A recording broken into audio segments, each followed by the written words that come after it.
today's video, and in today's video I'm going to be going over the 1 month ownership of the E92 M3. Now I had it for a little longer, but I didn't get to drive it as much. The weather wasn't quite there yet, but today we've got the Easter weekend, so it's a bit of a longer weekend, and the weather, absolutely amazing. I couldn't have asked for better weather.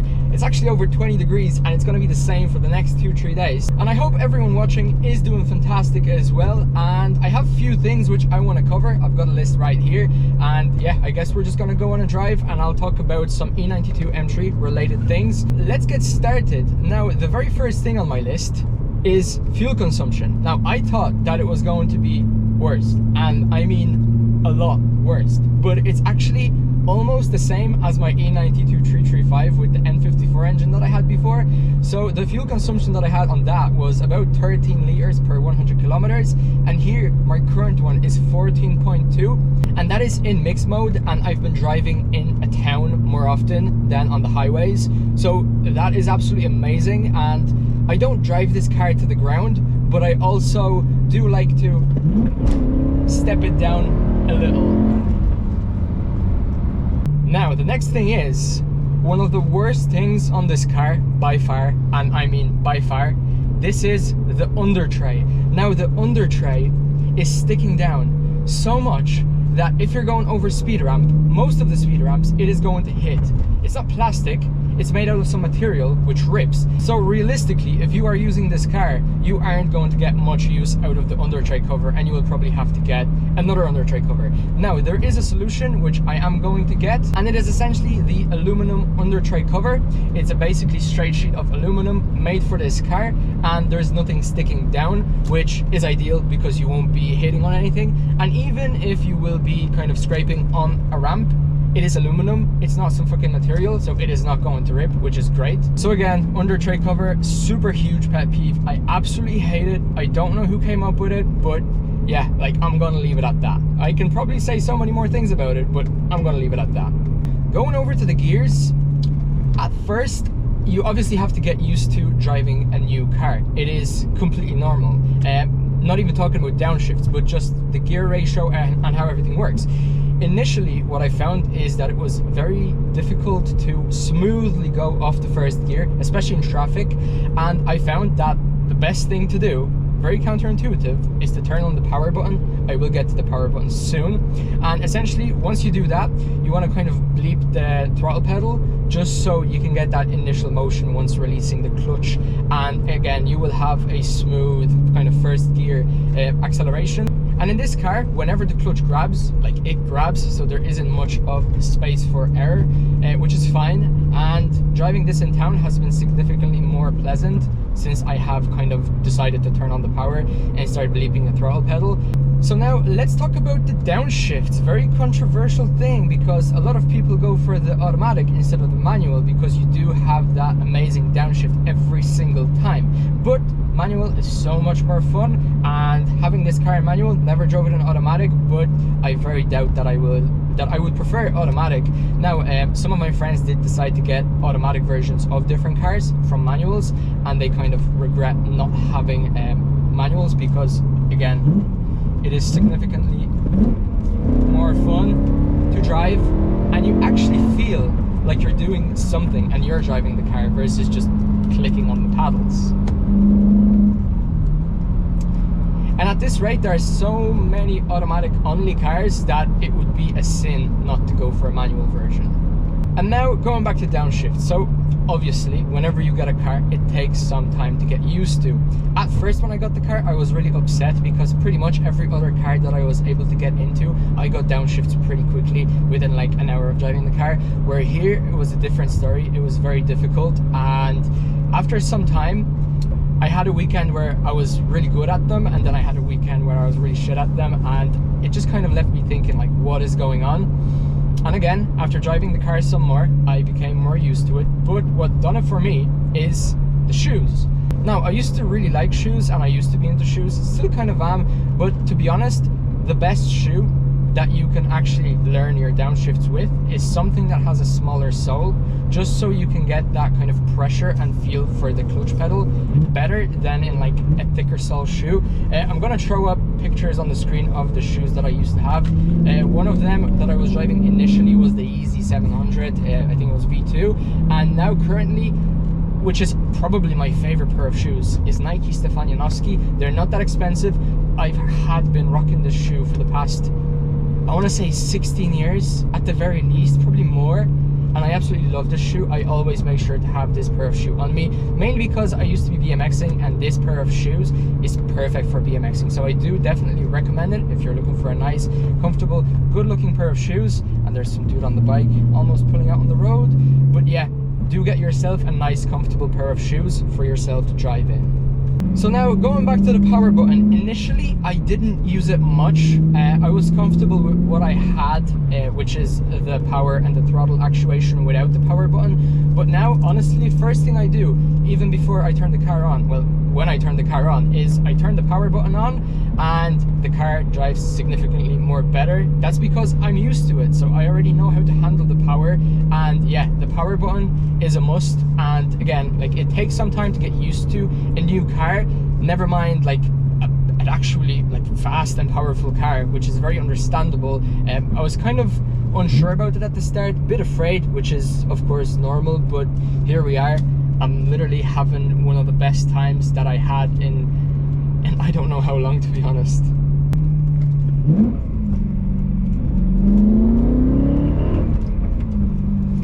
So now let's talk about something which not every single E92 M3 has. From my understanding, it is just the competition cars, and usually the price varies by a bit, and people sometimes tend to go for the non-competition model.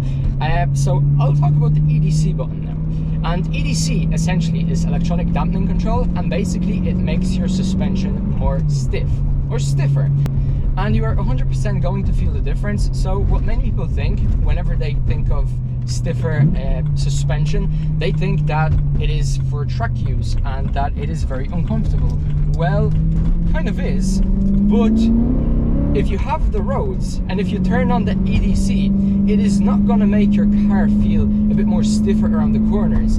It's also going to feel a lot stiffer during acceleration. And you know, when you accelerate, your front goes up and then it comes back down. Essentially, whenever you have EDC off and you full throttle the car, you're going to feel that the car is kind of floating up. But if you have EDC on, fully on, and then whenever you actually floor the acceleration pedal, what it feels is that the car kind of tenses up and it drives in like a straight line, and the front doesn't lift as much. And it is such a weird feeling. Like, the closest feeling that I can get is the car just tenses up. It's weird, but it's good, it's sporty. I really like it. So if you're debating between EDC and no EDC, if you are going to put on air suspension or coilovers, most of them don't have EDC, maybe all, I'm not really sure, then maybe it is better to go for the non-competition model. But if you aren't going to do much with the suspension, apart from, like, let's say lowering springs, I do definitely recommend the EDC, because it transforms the car completely. Like, you have 3 or 4 different cars. So with the power off, with the power on, with the EDC off, with the EDC on, and then obviously like you can mix and match between them, so there's more than 4. And yeah, so you can basically adjust the car to the way that you want. But there's also the M button, which I haven't talked about, but just because I haven't used it, because the power button and the EDC is just completely enough for me at the current point. And there are a bunch of bike riders. Let's get around them really quickly. There we go. And we're back. My GoPro just decided to overheat, so I literally went McDonald's and I decided to use a cold milkshake to cool it down. But like, honestly, GoPro, what the hell? Like, I even replaced the battery to make sure that this is gonna cool down quicker, but that's unacceptable right there. So back to the list. What were we talking about? EDC. Okay, next point is the attention. This car gets a crap ton of attention. Plenty of times I've been behind Mustangs and all, which are more exotic to the area that I'm from, but people still decide to check this car out more than the Mustangs, and even Camaros and similar cars that aren't really local to the area. Like, there are people that are taking videos, driving behind me, a lot of time recklessly, just to stay behind me to make videos of the car, which is pretty dumb. You shouldn't be doing that. And you know, sometimes I'm even like in a store at a cash register and I see people just walking around the car, checking it out. So it's all fun, unless you drive like right on my bumper and for some reason I'm gonna have to brake and you're gonna fuck my car up. That isn't good. And yeah, it happens a lot. Like, I've seen it where other people drive. But yeah, this car does get a lot of attention. I didn't think it would get this much attention. Like, it's just a 3 Series that has, or that is slightly wider, has 4 exhaust pipes and has this kind of bulge on the front, but people do still recognize that this is a car not to be messed with, and that the car is a bit different compared to your like regular car. Next up, really quickly, about the iDrive or CIC, whatever it's called. I haven't had it in my 335, and to be honest here, I don't really use it. Like, whenever I want to listen to music, I just use my Bluetooth receiver thing that I connect to the radio, and which is plugged in at all times, but I don't really use it. Maybe if I was to upgrade to like Apple CarPlay, I may end up using it, but for now I'm literally checking out my fuel consumption, and apart from that, just the services to see if there's anything like any lights, but everything seems to be like perfect so far.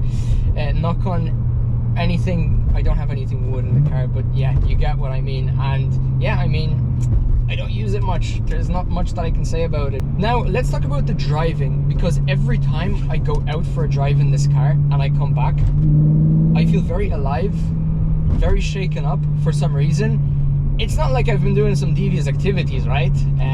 But every time I come back, it just kind of feels good. Like, I don't know why, like, it just does. It's difficult to explain, but like, I feel alive, if that makes sense. Now let's talk about something which isn't just M3 exclusive, and it's the paint color. I had the same paint color, which is 668, or I think it's called Jet Black, on my 335, and to be honest, I absolutely hate that color, because whenever it gets dirty, it tends to look bluish. It has this blue hue, which I'm not a fan of, as well as you can see every single rock chip and like a small scratch, which bothers me. It really bothers me. Now I am planning to wrap this car, but again, if I was to have a car in a more vibrant and lighter color, I wouldn't be able to spot those things as much. But again, like, I couldn't choose my ideal spec because the car is used. I wasn't making it in BMW, so I got most of the things I wanted, and there are some compromises you would need to make when getting an older car without making it yourself. I have already asked, but what do you think should be the color of the wrap? Again, I want something unique. I want something vibrant. I know that the wrap has been done on the M3s before so many times, and there are people recognized strictly for the color of the wrap. I'm going to be getting a colored PPF, but what do you think I should get? Something unique, something that no one really had before. So now let's talk about the effect that the car had on me. Now this is technically my second car. I had a 335 before, which was my own personal car, and that car was really fun, but I always kind of, well, always, for the past 3-4 years, slightly longer maybe, I wanted this car specifically, and it was very hard to justify spending money on the 335 because I knew that in the end I wanted the M3. So I got the M3 after the 335, and despite the cars being somewhat slightly similar, I still feel like this car is so unique enough that it's a complete new experience, mainly because of the engine and the drivetrain. The 335 was an X-Drive model, so this is completely different. And again, like, just being able to work on this car, being able to drive this car, being able to look at this car, being able to say that it is my car, being able to kind of do anything with this car, it just makes me really happy. I haven't been this happy in a long time, but maybe it's because I'm not gonna talk about it this video, but some woman drove into my 335, and I haven't had a car for, I want to say 7 months before getting this car, maybe half a year. And me liking cars and enjoying the kind of experience of having a nice car, it kind of made me feel very shitty. And again, being able to hop back into the car, it's just such a surreal experience. Not only being able to hop back into a sports car, but a car that I really wanted and that I was really forward to get into. So again, if you're in my situation and if you have the money or you're able to get the money from somewhere, I don't really care, but if you have a sustainable form of income, if you are wise with your money, so you're not going to start spending all the money on the car, because there are so many mods you can do to this car, it is not even funny. Like, if you put 10 grand on the table right now, I can spend this within 2 minutes. I have a CSV file of every single thing that I want for this car. So again, if you are wise with the money, if you have the money to spend, I would highly recommend you getting it. It just kind of changes your mindset. It does give you that motivational boost, as well as it kind of makes you feel good. It is very difficult to explain, but I think that it is a feeling that literally everyone should experience once in their life at the very least. Whether it's getting a house, whether it's getting the thing that you were looking for so many years, like, it is so absolutely worth it just for the feeling itself, not even like the feeling of continuously using it, but it is just an amazing feeling. And I'm really happy that I am in the current situation in which I was able to buy this car. Now, this situation wasn't ideal, but it was ideal enough for me to buy the car. Now, probably something which not many people will notice and won't care is the YouTube and social media aspect. Putting this car on YouTube and on social media, it does get more attention. People do like this car, the sound of it. And this kind of has some impact on my happiness. Now, I don't depend on it. It's just a bonus. Being able to see that more people are watching, more people are enjoying, they are commenting, they're either saying that they have a similar car, they share their stories, they offer some advice, they have some questions, and anything like that. Just the positive comments, it is just super cool. Like, I already had been messaging a few people that I've met through like YouTube or Instagram, which are also into cars, which is again pretty fun. And again, to reiterate, all the positive comments and seeing that people are actually enjoying it, it's just a nice motivational boost. If I wasn't making videos, I wouldn't have that boost, but it's just, again, additional. It's not something I depend on, but again, it is there to just give me that extra boost to get me through the week, through the day, no matter how bad the day is. It's just super nice to see.